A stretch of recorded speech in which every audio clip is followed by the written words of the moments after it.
7 children disappeared. Same town, same decade, same hollow at the edge of the same forest. And every single time, the town wrote it off as an accident. 7 times. Nobody questioned it. Nobody marched. Nobody demanded answers from the sheriff who lived 3 houses down from the man everyone quietly suspected and quietly protected. This is not a conspiracy theory.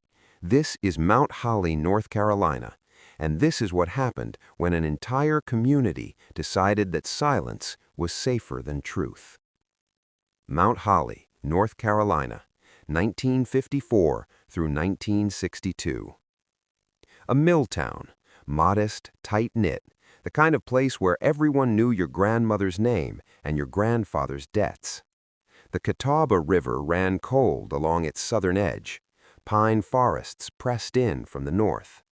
In summer, the air smelled like cut grass and something chemical from the textile plant 2 miles down the road.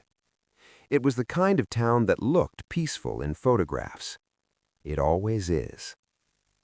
Donna Reese was 9 years old in the spring of 1959. Freckled, gap-toothed, the kind of child who collected interesting rocks and kept them in a coffee tin under her bed.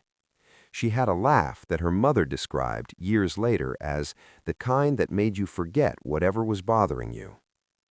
She walked to school every morning down Sycamore Lane, the same route she had walked since first grade, past the Pritchard house with the broken mailbox, past the elm tree with the initials carved in it, past the old Calhoun property at the end of the lane, where the fence had been rotting for years and the grass grew waist-high and nobody ever seemed to come or go. Nobody except one man.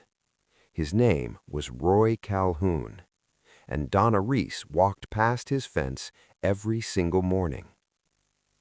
The Reese household was ordinary in the way that 1950s American households were ordinary, which is to say, structured, quiet, and operating under rules nobody fully spoke aloud. Donna's father worked the mill, her mother kept the house and taught Sunday school, her older brother Danny was 16 and obsessed with baseball. There was a dog named Pepper who slept under the kitchen table. Life moved in a rhythm. School, supper, Sunday church, summer heat, winter cold. Donna collected her rocks. She drew maps of imaginary countries in her notebooks. She told her mother she wanted to be an explorer when she grew up. Her mother told her that was a fine thing to want. That was April. By June, Donna would be gone. The first sign was small. A week before Donna disappeared, she came home from school quieter than usual. She sat at the supper table and moved her food around her plate without eating. Her mother asked if something was wrong. Donna said, "There's a man who waves at me." Her mother asked, "Which man?" Donna pointed vaguely in the direction of the old Calhoun property. Her mother looked out the window for a moment. Then she said, "Just wave back and keep walking. It's only polite." She meant no harm by it. She would spend the rest of her life knowing that. Here is what the town knew, individually, quietly, separately, and never said together out loud. Between 1954 and 1959, 6 children in Mount Holly had gone missing, all between the ages of 7 and 12, all from the same half-mile radius, all cases closed within weeks, runaway, drowning, lost in the woods, cause undetermined. 6 children, 6 closed files. One common thread that nobody, not the sheriff, not the newspaper, not a single parent at a PTA meeting, ever connected publicly. They all walked past Roy Calhoun's fence. Roy Calhoun was 53 years old. He had never married. He worked occasionally as a handyman, odd jobs, small repairs, the kind of work that took him into people's homes and then quietly back out again. He was polite. He kept to himself. At Christmas, he left a fruitcake on the pastor's doorstep with a card signed in careful handwriting. People in town described him later with a word that should never be as chilling as it is: harmless. On the morning of June 14, 1959, Donna Reese packed her school bag, kissed her mother on the cheek, and walked out the front door. Pepper followed her to the end of the porch, then stopped. Dogs know things.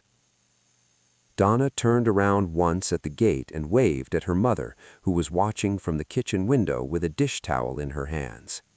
That image, the wave, the gap-toothed smile, the morning light, was the last thing her mother saw.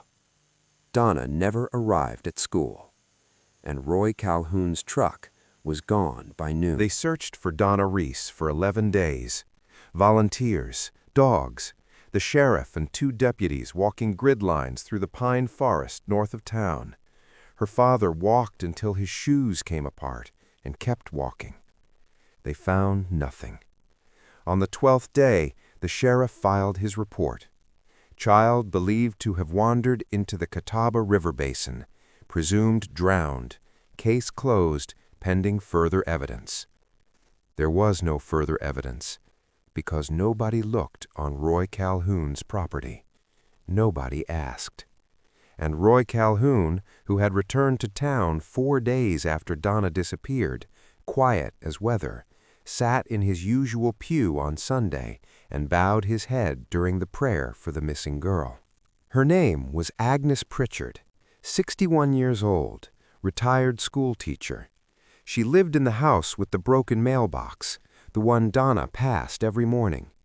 Agnes had watched children walk that road for 30 years.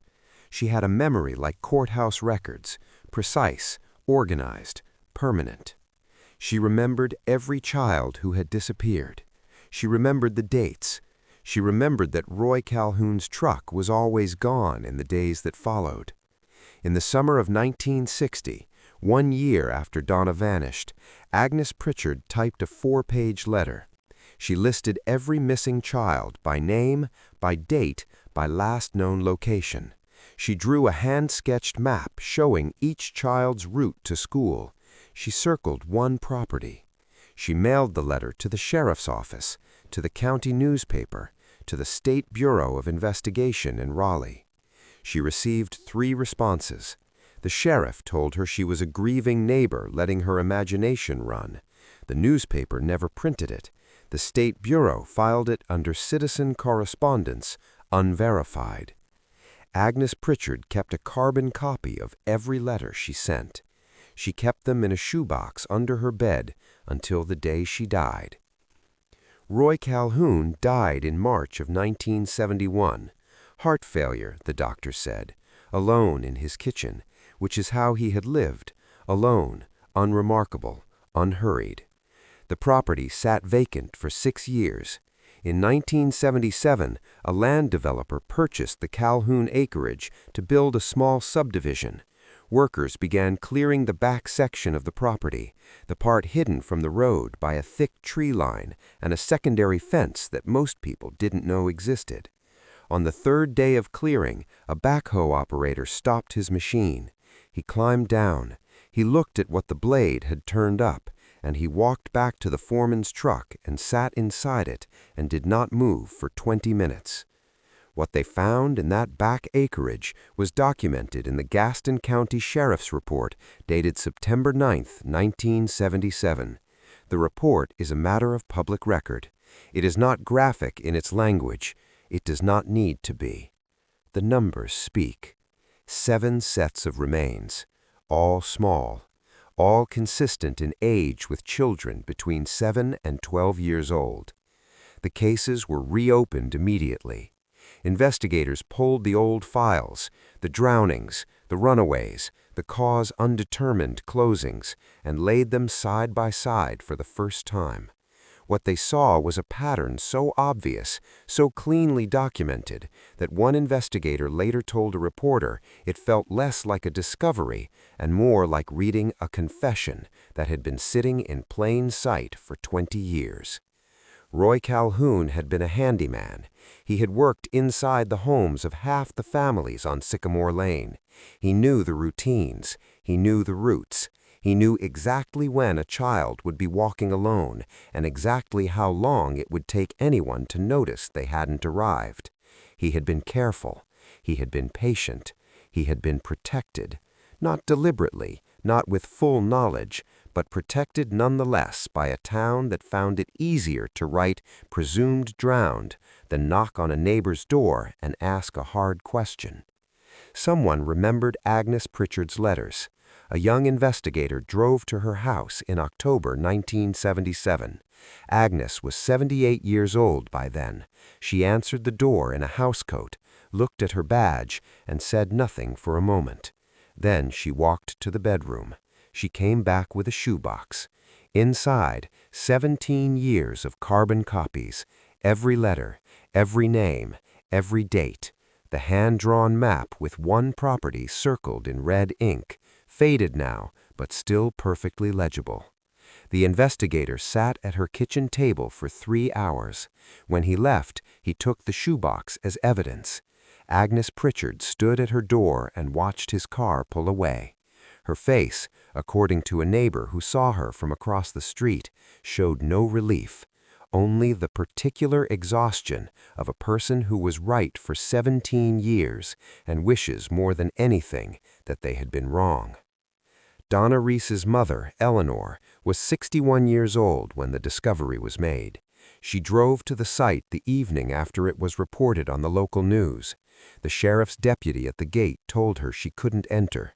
She stood at the fence line in the dark for a long time. Then she went home. She never spoke publicly about what happened. She never gave an interview. She never attended the small county memorial that was held the following spring. She kept one thing on her kitchen windowsill until she died: a smooth river rock from Donna's coffee tin. 7 children, 7 closed files, 1 man, 1 property, 1 town that looked and decided not to see. Agnes Pritchard's letters, 17 years of them, sat in a shoebox under a bed while children kept disappearing. The system that was supposed to protect those children instead processed their absence like paperwork and moved on. This is not a story about a monster. Monsters are easy. Monsters let everyone else off the hook. This is a story about a town, about the cost of comfortable silence, about what happens when an entire community quietly agrees, without ever saying it aloud, that keeping the peace matters more than protecting a child walking to school alone. Donna Reese wanted to be an explorer. She collected rocks and drew maps of countries that didn't exist yet. She was 9 years old, and all she needed, the only thing that would have saved her, was one adult who was willing to ask one uncomfortable question before June 14th, 1959. Nobody did. That is the real horror, not the man, the silence around him.